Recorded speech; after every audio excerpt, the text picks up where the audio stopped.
So today there was a search for a suspicious person on the premises of the Dallas headquarters, and it involved multiple officers, a couple of dogs, if I recall. At this point, it's unclear who made the call or who filed the report or who even set about bringing this into action. What is known is that apparently it's a hoax, since they were able to turn up nothing. And this is one of the few hoaxes where I'm actually grateful that it's not true, that it didn't actually happen, and that the event is not what people are thinking it is.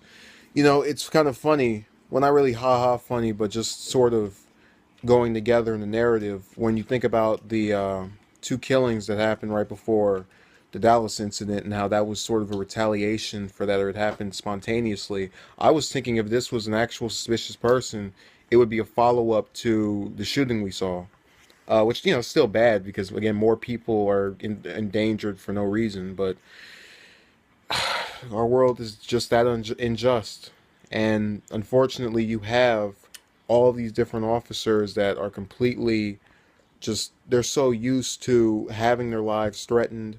I've heard multiple times being an officer is a very dangerous job. They're used to it is the best way to put it. And when you become used to a certain way of living, you are more inclined to not really react to things.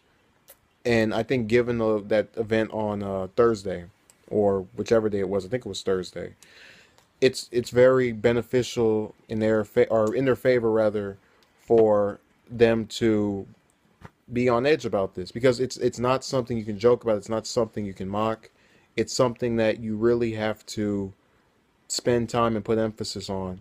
And I think these officers kind of have gotten used to the whole idea of, oh yeah, let's just do this. Let's just go about our days and you know continue arresting or serving the people, whatever. But they don't.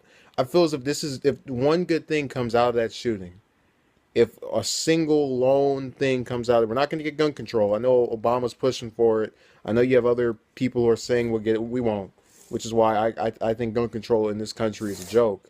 Um, because the Second Amendment, just it's there, and people are always going to fight for it, and they should. But I mean, sometimes they're just so turned off they don't want to put any policy in place. But like I was saying, the one good thing that'll come out of this is that you'll see, without a shadow of a doubt, just seriousness with these officers when it comes to potentially shooting someone.